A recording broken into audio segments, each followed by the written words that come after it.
Hello, everyone. Welcome to the launch of the Northern Australia Conservation Alliance.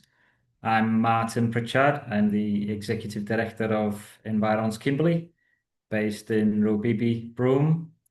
And I will be shortly introducing all of our speakers. But we're just so pleased that so many people have come to join and celebrate this incredible place, Northern Australia, and also just to confront the threats that we have hanging over this incredible region. So Northern Australia has the last really large Australian free-flowing rivers. It's globally significant for its biodiversity. As we know, those of us who live here or who have visited, Aboriginal culture is surviving and thriving. The songlines and law still being carried out from time immemorial. But we are facing some very serious threats to this incredible part of the world, Northern Australia. And if we don't stop the bad things that are happening, then we're going to lose the incredible environment and potentially the cultural integrity of the region. And we are incredibly happy to be here, though, and to show you what we're doing, beginning to do as a collective to protect this incredible place. Um, I would like to acknowledge the traditional owners and custodians, the First Nations people across Northern Australia, from Cape York to the Kimberley to the Central Desert, the top end, um, acknowledging that sovereignty has never been ceded, and we pay our respects to the elders, past and present, and stand shoulder to shoulder with traditional owners who are protecting country. And we know that traditional owners have been protecting country for millennia, and we are so grateful that the custodianship that they've had over this incredible part of the world. Just a little bit of housekeeping. Please say hello in the chat and which nation's country you're coming from. There is going to be time at the end for questions. You can put a question in the chat. The webinar is being recorded, and what we're going to have through this webinar is some wonderful presentations from Bronwyn Opie from Cairns, and we have Alex Vaughan from the Arid Lands Environment Centre, and Bronwyn, sorry, I should say Cairns and Far North Environment Centre. And also we have Kirsty Howie, Executive Director of the Environment Centre of the Northern Territory, and she's going to kick us off with the Northern Australia and the global treasure that it is. Thanks, Kirsty. Good evening, everyone. It's so exciting to see people calling in from all over the country, and I'm here calling in from unceded Larrakia country, Garamela or Darwin. So we like to say up here in the north that the future of Australia will be decided in its great north. And spanning the top third of this country, the north is in fact a global treasure for nature. And I'm going to do my best right now to convince you of why.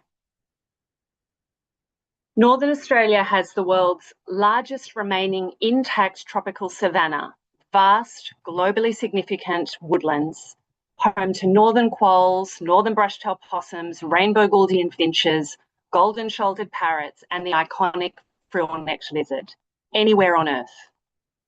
The majority of Australia's eucalypt woodlands are, in fact, here in Northern Australia, ecosystems that have been massively cleared or degraded in southern states. And meandering through these intact landscapes and spectacular rocky escarpments, rivers and wetlands absolutely pulse with life, nurturing barramundi, sawfish and crocodiles. Wet season rains revitalise massive floodplains and some of the world's last free-flowing rivers, recharging ancient aquifers. From the Muddawara to the Roper to the Daly to the Mitchell rivers, it's a rare privilege to live among rivers of this kind. And our coastlines as well are in the top 4% of intact coastlines in the world. First Nations cultures have thrived here for tens of thousands of years and continue to care for, protect and actively manage the North's cultural landscapes. From Cape York to Uluru, Kakadu to the Kimberley, Northern Australia's nature is awe-inspiring. We love it, and it's one of the most extraordinary places on the planet. But this incredible place is at risk, and communities in the North really need your help. They're in the South. Much of the North remains unspoiled by extractive industries, but that window is really closing fast. Right now, we're under unprecedented pressure from fossil fuel expansion, cotton and industrial agriculture, resulting in large-scale land clearing and new mining proposals. At the same time, climate impacts are already driving significant change across the North, from mass mangrove diebacks in the Gulf to repeated coral bleaching in the Great Barrier Reef and off the coast of WA, heat stress on endemic species and increasingly erratic rainfall patterns that risk both flooding and drought. And the National Climate Risk Assessment that was released last year was an absolute clarion call to us here in Northern Australia. And this map shows in fairly horrific detail just what is at stake here. In fact, the whole of Northern Australia almost could become unlivable within 40 years due to extreme heat. It's a future that's almost too terrifying to contemplate. For these reasons, we often assert up here that the North is being treated like a sacrifice zone. But the good news is that we're taking matters into our own hands, and tonight we're here to officially launch the Northern Australia Conservation Alliance to change the future of Northern Australia. And this image was taken at an incredible event we convened on Larrakia Country last year, the Australia's Great North Conference. And it was hosted by your host tonight, the 4 peak conservation organisations spanning Northern Australia, and let's say our names again, the Arid Lands Environment Centre, Cairns and Far North Environment Centre of the Northern Territory and Environs Kimberley. And this landmark conference brought together campaigners, researchers, land managers, peak bodies, traditional owners, artists and community members from across the North committed to a future where Northern Australia's communities, nature and climate can flourish. And out of it came something called the Great North Declaration, which I'm not going to read to you, but you can go and check it out on the website because it really encapsulates the collective energy and vision that underpins our work, offering a foundation for shared advocacy and connection across Northern Australia. And lots of us here living in the North are really frustrated, and Alex will go into this, by the perennially narrow federal policy agenda for Northern Australia, which marginalises Northern communities, frames our natural and cultural wonder as a deficit, and risks repeating the mistakes of the past in the pursuit of large-scale development. So our 4 organisations decided to form this new alliance, the Northern Australia Conservation Alliance, to pursue a different kind of future here for the North, with Northern communities in the driving seat. Together we share a vision for a just, thriving and resilient Great North. We believe in a future where country is protected, First Nations leadership is central, democracy is strong and communities flourish. And we're standing up for the future of Australia's Great North. We campaign and we collaborate to achieve the big, bold changes Northern Australia needs and bring communities together in the North and across Australia to influence governments to act. We really think it's well and truly time to build a new story, one where Australia's Great North leads the way with strength, wisdom and integrity. Over to you, Alex Bourne. Thanks, Kirsty. I'm usually based in Mparntwe, Alice Springs, but I'm currently on a hilltop on unceded Warramungu country in Tennant Creek. Australia's Great North, this global treasure, storied landscapes full of colour, diversity and life, is at risk. The Great North stands on the front line of climate breakdown and biodiversity collapse. Recent flooding across the north has been causing havoc. Prolonged heat, unbearable and rising humidity. Cyclones and elongated fire seasons put nature and northern communities across the north at risk. All of these climate hazards highlight structural inequalities that are pervasive across the north, environmental and climate injustices. Making things worse, industrial pressures are compounding the issues the north faces. And this is something that I really want to focus on. One of the key problems that we face, the northern development paradigm. Since colonisation, large-scale extractive development of Northern Australia has been a policy obsession for successive Australian governments. The Great North as a food bowl, mining pit, defence site or dam. According to this narrow vision, the extraordinary natural and cultural values of Northern Australia are conceived of largely as a deficit, with the North's true potential as yet unrealised and only to be achieved by copying more heavily industrialised extractive projects. The promise of northern development has largely remained a myth at best, and an abject failure at worst. Extractive projects have repeatedly failed to invigorate Northern Australia's economy as desired by policymakers, with billions wasted in public subsidies. For 150 years, promises of prosperity through large-scale extraction have left communities with damaged landscapes and fragile economies. Some projects have been proposed and successfully resisted. Others have proceeded. From uranium mines, nuclear waste dumps, petrochemical hubs, LNG gas terminals, critical mineral mines for defence, cattle grazing, industrial agriculture, mega prawn farms, mega onshore fracking basins, and now even hyperscale AI data centers. When will it stop? Landscapes destroyed, cultural heritage impacted, and species on the brink of extinction. For decades, our four organisations and the tens of thousands of local people we represent, along with traditional owners across the north, who are the leaders in protecting and caring for country, have all been at the forefront of the fight to stop these disastrous projects. We've all seen time and again how these are not one-off developments, but part of an entrenched view about northern development. Many of you on this call have been part of these fights, from historic struggles at James Price Point in the Kimberley, Jabiluka in the Top End, Muckaty Nuclear Waste Dump in the Barkly, and the Daintree blockade in far north Queensland. Today, we are still struggling and resisting new threats, particularly around water. From trying to stop one of Australia's largest groundwater licenses at Singleton Station, to protecting the spring-fed systems of the Roper River, to stop the dam in the Mitchell catchment, and to protect the Matawarra, the Fitzroy River, from fracking. These developments are not isolated. They are driven by one agenda set by some of the most powerful industries and government leaders in the country. But our communities know that the North is not a frontier for extraction. It is not a sacrifice zone. It is a global treasure. It is a complex living region where solutions must be led by and from the North, grounded in country, culture, science, and the wisdom of local communities, and designed to strengthen resilience, justice, and care for future generations.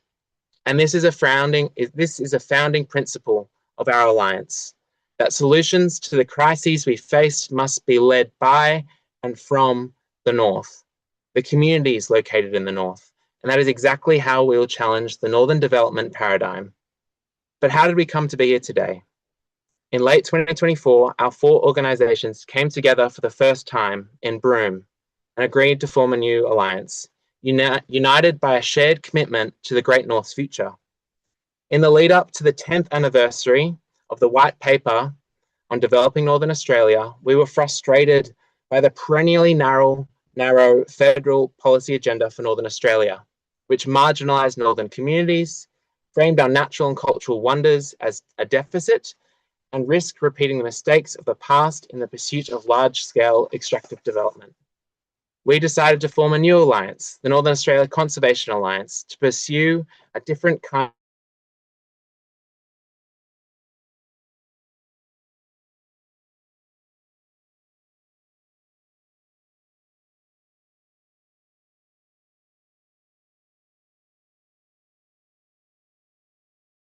biodiversity, cultural heritage, and a healthy country endure for generations to come.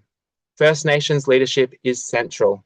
Governance of land and waters reflects the rights, authority, and knowledge of traditional owners, including free, prior, and informed consent. Democracy is strong. Decisions about the North are transparent, inclusive, and accountable to communities. And of course, that communities flourish. Economies are rooted in long-term well-being, not short-term extraction, and support livelihoods and economies that are sustainable, just, and resilient, which is why we are so excited about our alliance. We're building off our vibrant and successful Australia's Great North Conference in Garamilla, Darwin that Kirsty talked to earlier, and we're trying to do something different by bringing together peak conservation bodies based in Northern Australia to build the political power needed in Canberra and across this continent to protect Australia's last stronghold for nature and achieve durable protections for our natural and cultural values. And I'll pass over to Bronwyn.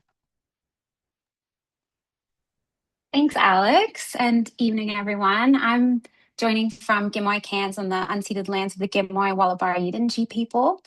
And as Alex outlined, the threats to Northern Australia are many, and this Northern development paradigm continues to fail us. So we know that we can't keep fighting project to project, one at a time. We have to change the system that's producing them. So our 4 organizations have come together around this shared purpose to give Northern Australia a better future than the one laid out in front of us if we kept to business as usual. So our strategy has honed in on 5 solutions that we believe are really key to achieving this vision. First, resilient and empowered Northern economies and communities, because the people that live here should be shaping the future of the North, and it's time that those voices are finally properly heard. So we want communities in the driving seat for the change that the North wants and needs. And that will take economies that are inclusive and participatory, and communities that are strong and connected and resilient to the impacts that we're facing from climate change. The second is greater investment in country and communities, making sure that our public money is directed towards creating a better future for Northern Australia's landscapes and communities through investment in climate resilience, jobs on country, energy and water security, and the protection of nature. Third, we need lasting protection for our free-flowing rivers and ancient aquifers with genuine First Nations governance. The stewardship of our waterways by First Nations people over millennia across Northern Australia must be recognised in law, finally. And we can't keep giving the North's water away to industry that gives nothing back to us. And protections for our rivers and groundwater systems must be durable and enshrine First Nations governance. Fourth, we need federal policy solutions that truly recognise the incredible natural and cultural values of Australia's Great North and actually embed those values in decision making. That means new institutions for Northern Australia, advocating for public investment in nature protection, climate adaptation, clean energy, and aligning with Australia's climate, biodiversity, and human rights commitments. We need an end to broad-scale deforestation and a plan to secure the largest protected area state across the North. And the fifth solution is an end to taxpayer-funded subsidies for harmful industries that continue to drive this destructive development across the North. We have to break this pattern of using our public money to prop up unviable industries and instead redirect that money towards initiatives that actually nourish country and communities. So we've got a vision, and it might be very ambitious, but we have a future to fight for, and so we know that we need to win. So our alliance is made up of organizations that have spent decades working alongside communities across Northern Australia. We organize locally, we build relationships over years, we work alongside traditional owners and First Nations leadership across the North. We work with community leaders, scientists, volunteers, campaigners, because lasting change has to come from the people that live here. And that's the only thing that's ever worked. By coming together, we're connecting our local campaigns into something much bigger. Together, we're creating and building the political power needed to change the national conversation about Northern Australia, that the North is so much more than a frontier for extraction or a climate sacrifice zone. Collaboration, community organizing, amplifying voices from the ground to shift public narratives, driving policy change through evidence-based research and reports, building grassroots power to win change. This is what our organizations do independently, and now we're doing it together for a shared purpose, and that is powerful. Today's webinar is a testament to just how many more voices that we can bring together when we work together. And so we're so grateful to all of you for being here. It's so nice to see all of your names and country in the chat. Northern communities are at the heart of our work here on the ground in the North. But to really win the ambitious solutions that we're calling for, we will need a diverse movement of people all across Australia to back us. From the west to the east, the north to the south, from the cities to the regions to the remote corners, we are going to need everyone. And we really think that we can do it because the North is so easy to love.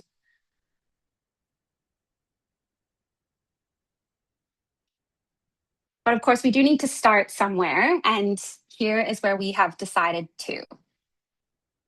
We will begin with one of the structural drivers behind so many of the threats to the North. Again and again, we are seeing destructive projects that simply wouldn't proceed without the support of our taxpayer funds.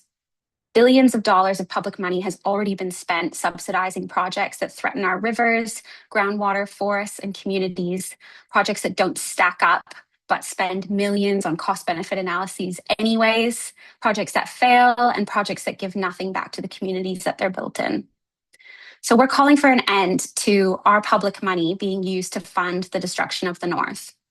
Instead, our public money should fund water security for communities, protect our free-flowing rivers, and support First Nations-led water governance. So this is the national campaign that we're starting with. And we need your help to call on the Commonwealth to end subsidies for water grabs and harmful industries in Northern Australia. So no matter where you're calling from, where you're joining from, we ask you to stand with us by adding your name to this call. In October, the four of us are taking this petition to Canberra and delivering it to federal parliament. So please just take a minute right now and add your name to this call. Alana has dropped the link in the chat, and the QR code on the screen will take you there as well. Would love if you took a minute right now to do that. Over the coming months, there will be many more opportunities to help us amplify Northern voices and build the movement that we need to win a better future for the North. So I'll give everyone a second to scan that QR code, click the link in the chat, and it'll take you to the website where you can add your name to this call.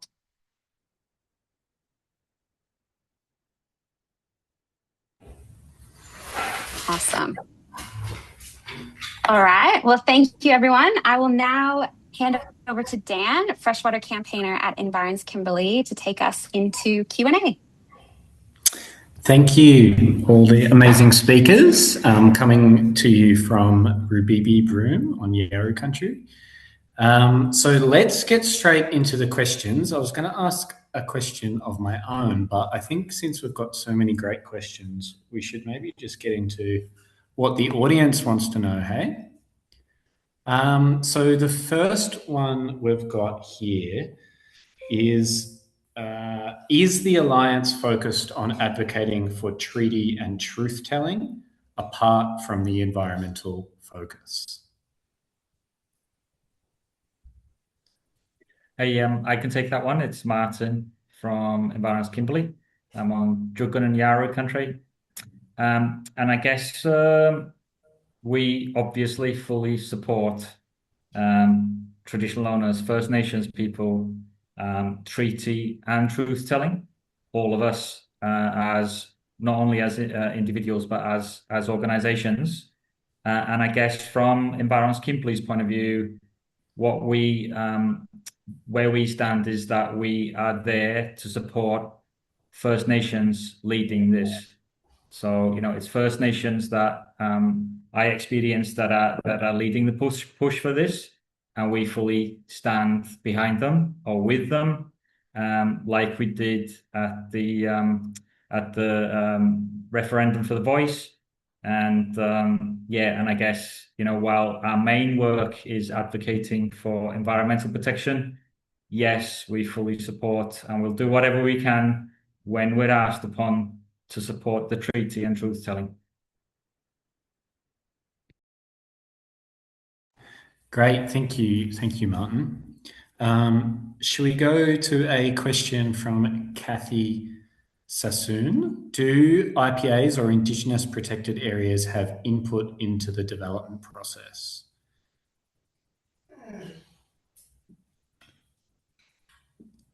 Does anyone want to answer that one? I can have a go at answering that. It's a really good question. So as many of you will know, Indigenous protected areas exist across a lot of Australia, but there is quite a high concentration across Northern Australia. And we see this alliance as doing work to support that network into the future as we try to get more and more areas protected across Northern Australia. Currently, Indigenous protected areas as a legal mechanism don't really have any form of veto in a legal or technical sense over developments that are occurring. In the Northern Territory, at any rate, it's quite rare that developments are proposed where there are Indigenous protected areas, and in some cases there are sort of fairly clear exclusions. And one example is in relation to fracking, which is a huge threat we're facing here in the Northern Territory. Some Indigenous protected areas are effectively sort of have been reserved to prevent developments from happening there. But I think that overall, and I was for many years sort of a lawyer who worked in the land rights and native title space, there are really compromised rights for traditional owners over the vast majority of developments across the north. And that's because miners' rights, gas companies' rights, pastoralist rights always come first. And there's no veto at all on native title land across Northern Australia, or indeed, anywhere in Australia. And so what we're seeing here across the north is huge land clearing applications being approved, thousands of hectares at a time, on land which is subject to native title rights and interests. We're seeing huge water licenses, and water is free in the Northern Territory, not if you're a person living in a town, but if you are, an irrigator or a mining company, water's free, and they're handed out as well with no rights of veto or even sometimes notification given to traditional owners. So there is absolutely underlying every single development issue here across the north, there is a First Nations justice issue. And that's why in pretty much every single campaign that we work on across the north with our organisations, we are very proud of our partnerships with First Nations communities, and we believe that principles of free, prior and informed consent must be embedded in every single project that is proposed across here. And that's a principle that we would seek to support as part of this alliance. So I hope that answers that question. Thank you. Great answer, Kirsty. Thanks. Maybe that takes us into our next question from Fiona, which is why she's not seeing any First Nations community representatives appearing on the panel or the platform today. Who wants I'm to? happy to jump in on that one, Dan. I'm working as the one of the on-ground campaigners here in Far North Queensland. One of the really beautiful things about how we're working in this alliance is that it's bringing together the on-ground work that each of our organisations is doing with First Nations people across Northern Australia. So tonight we're here to launch the alliance as the conservation groups that are sort of the figureheads of the umbrella, but we are representing hundreds of people, those First Nations and non-Indigenous communities across the north.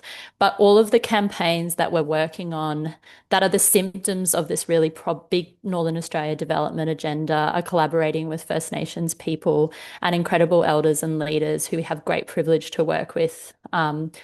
In the launch tonight, we haven't got them online, but at the Great North Conference in Darwin, you would have had the pleasure of seeing these incredible leaders speak powerfully and from the heart and from country. And we have plans to continue to bring people together on the ground in the north to hear those leaders speak in person, which is the forum where you really truly get to hear from the heart and in the way that many First Nations people like to speak and like to connect. And so tonight you're hearing from, this big alliance. It's 1 hour of our time, and we can't wait to keep bringing together incredible leaders and those First Nations people who we have deep relationships with in person in the future. Thanks, Lucy, for telling us a bit of a story about the conference. Maybe a question here for Alex. From Ali Lim, how does the Alliance interact with smaller grassroots organisations? Does the Alliance help channel funding to small organisations? It's a great question. I would say that we are all grassroots organisations as well. And for those that aren't familiar with environment centres, we do our work off an oily rag, but we definitely connect and collaborate with the diversity of organisations in our respective regions. We work with art centres, social services, justice and energy based justice organisations. Say in our water work, fighting one of Australia's largest groundwater licenses in the country at Singleton Station, about 3 hours north of Mbantu, Alice Springs, where we've been fighting that project for nearly 6 years now, and that project is to extract up to 1 trillion litres of groundwater across the 30-year licence, and that's 2 times all the water in Sydney Harbour. We've been working with Running Water's Community Press, which is a First Nations community press in Mbantu, Alice Springs, and Maureen Numpajimpa O'Keefe in particular. I'm one of the directors of the press, as well as our Boa Art and Culture Centre in Ali Kurung, which is where the nearest remote community to the project. And we've been working together on a water justice project and a community-led storytelling project to demonstrate the concern, the impacts, and the amazing place that is affected here. And that's been collaborations that's been going for years and years and years. And we're definitely supporting each other in that project for the work that we're doing in this space to be funded. And that's mutual, and that is us supporting those organizations. So that's one example, but across our organizations, definitely we're grassroots orgs, and we're like the Great North Conference last year is a really good example of dozens and dozens and dozens of different organizations coming together, and we're learning and listening from each other. And say in this context, the Aridlands Environment Centre is one of the smaller environment centres out of the 4 of us, and it's been an absolute privilege to connect and learn and to be inspired by my peers. So even between the 4 of us, there's lots of support and care, and I hope that answers the question. Great, thanks, Alex. Should we go to a question from Emma, which is, how can organisations and people in the South support this work that you do? I'm happy to take that one. Well, firstly, the call to action that we shared in the chat just recently, and maybe we can pop it in again, is the first way that we're asking for folks from all across Australia to support our call for an end to our public money being used to give away our water and prop up harmful water extraction across the north. And like we were talking about, this is one of the key structural issues with what's happening here in the north, and what we've been facing over decades, and what we're continuing to see ramp up. And we will have more opportunities as time moves on to have more call to actions. But for now, you can follow us on our new social media platforms for the Northern Australia Conservation Alliance. By filling out the call to action, you'll also enter our database, where we can then contact you again about other opportunities to get involved. But if you aren't already, you can also connect with all of our organizations individually on our social media platforms, or subscribe to our newsletters, and support our organizations by sharing our calls to action with your friends and family as well. It really is going to take a massive groundswell of folks from all across Australia, not just northern communities, to change this paradigm that's been going on since colonization. It's a big job, and we can use everyone. So definitely appreciate the question. Yeah. The next one, we'll go to Claire, who has an interesting question here. How on earth can we stop the massive expansion of fossil fuel projects in the north? And she notes that it is very urgent given the consequences of climate change.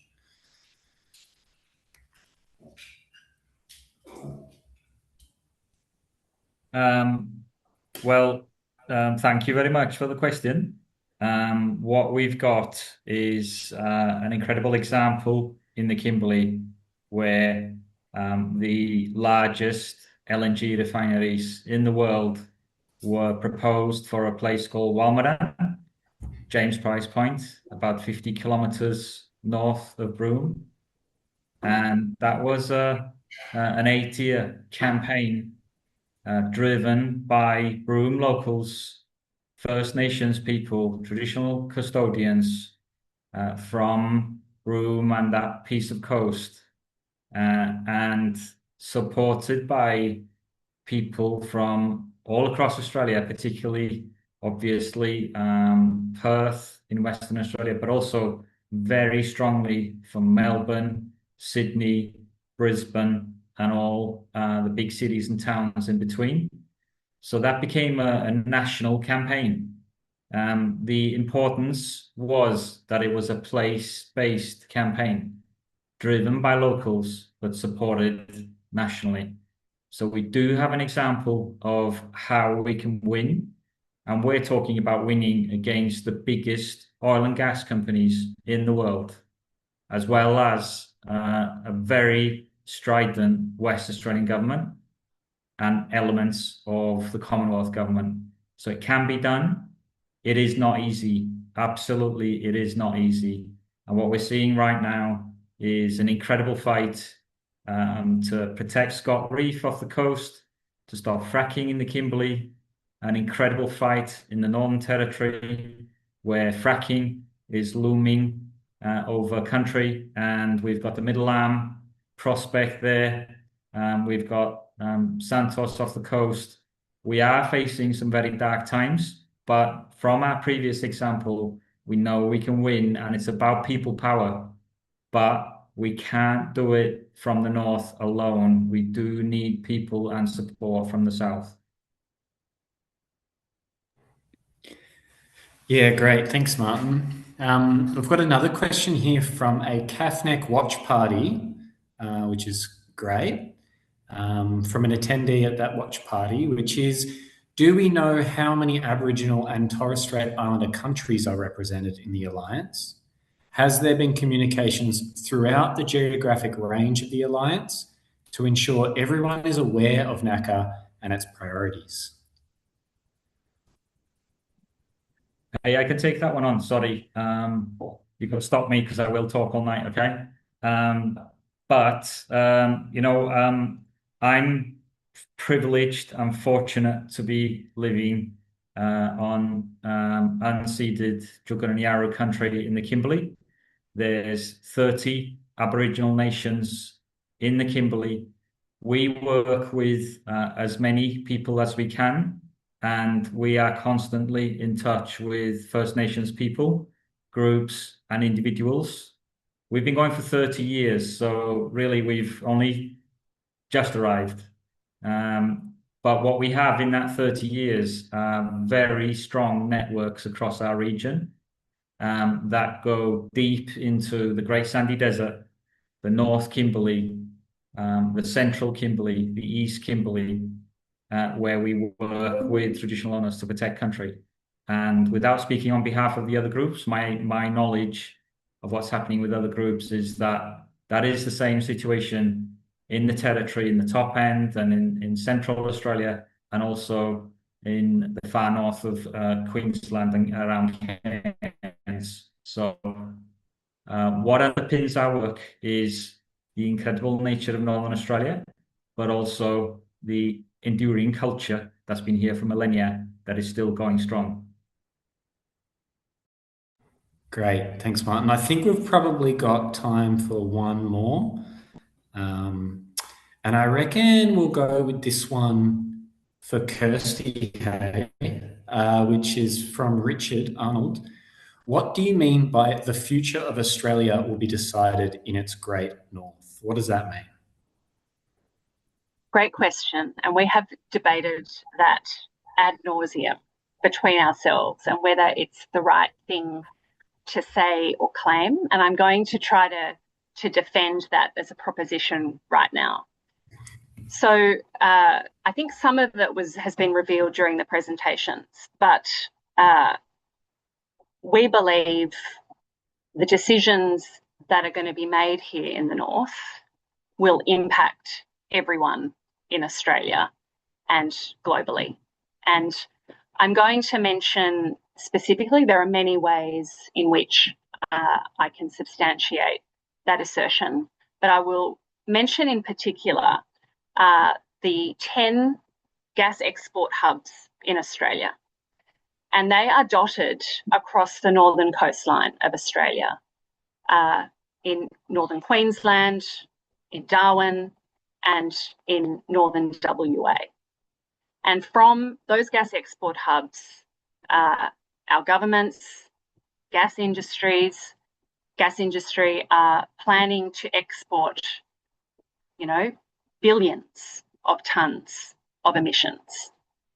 And that is happening and is proposed to happen over the coming decades and will impact absolutely everyone in the end. I'm not going to talk about militarisation, about some of the other issues we're facing here, but I think to me that very starkly demonstrates just how important the North is for really the climate future of this whole country and the world. Also, for us, climate change is an existential threat for everyone. Of course, everyone is experiencing it across this country, across the world in different ways. But I think for us on this call and for Northern communities, we are experiencing things we never thought we'd see in this decade. And we had 5 natural disasters here in the Northern Territory in one wet season. Communities are still, dislocated. There was immense flooding. It brought home to us exactly what we're facing. There was a cyclone that went the whole way across Northern Australia, Cyclone Narelle, causing absolute devastation across Northern Queensland, the Northern Territory, and Northern WA. And, that's the wet season.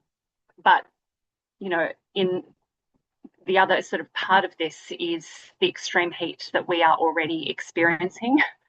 And that map that I showed you earlier, it's terrifying. It's terrifying to people who live here to think, well, it might be game over for human life in 40 to 50 years. And that should matter for everyone in this country. And finally, I'm going to point back to the extraordinary natural and cultural landscapes of Northern Australia. These are, on just a bare scientific read, these are extraordinary places. These are vast places of extraordinary intact landscapes that just are not seen anywhere on Earth at the moment. And it's in everyone's interest to protect this as we're moving forward in a climate and biodiversity crisis. So I hope I've convinced you. Thanks, Kirsty. Look, that's all we have time for in terms of questions, but there are so many great questions there. And just reading through them, people seem really well informed and have some really great questions getting into the details of this stuff. So I encourage you to jump on other events that we might have or contact a particular centre you might be interested in learning more from, whether it's Environs Kimberley or Arid Lands Environment Centre.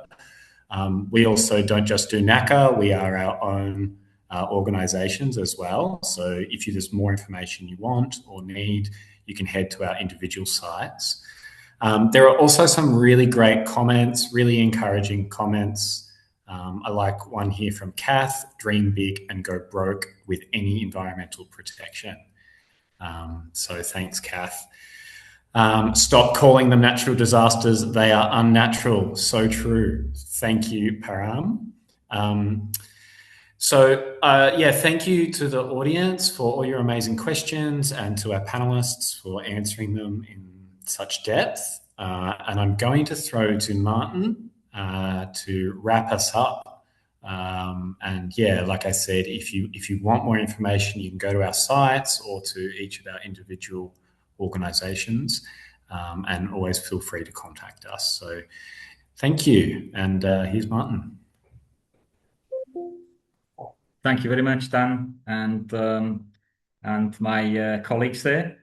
That was great, and it's so good to have some really probing questions showing the interest that people have in protecting Northern Australia. And while we're saying it's a new vision, in a sense, it's actually an old vision. It's a new vision for us as a collective, but the vision really from the people that I've always communicated with on the ground in communities is that we want Northern Australia to retain its natural and cultural values that are globally significant. We do have the largest, most intact tropical savanna in the world. We just look at the map and we can see that on the planet, Northern Australia is a vast natural and cultural stronghold. And we don't want to see it sacrificed for the sake of profits of massive corporations, fossil fuel, oil and gas companies, fracking companies, big mining, where we know that when they come in and extract, what they do is they leave behind pollution and a situation where the communities have to clean it up. And also the profits always go offshore. So what we're doing is we're working with grassroots people across the north, grounded in country, in culture, in science, in traditional ecological knowledge, the wisdom of local communities, the people that have been here with ancestors going back thousands and thousands of generations. So what we want to do is we want to make sure that our work, which is based in our own regions, continues to be strong.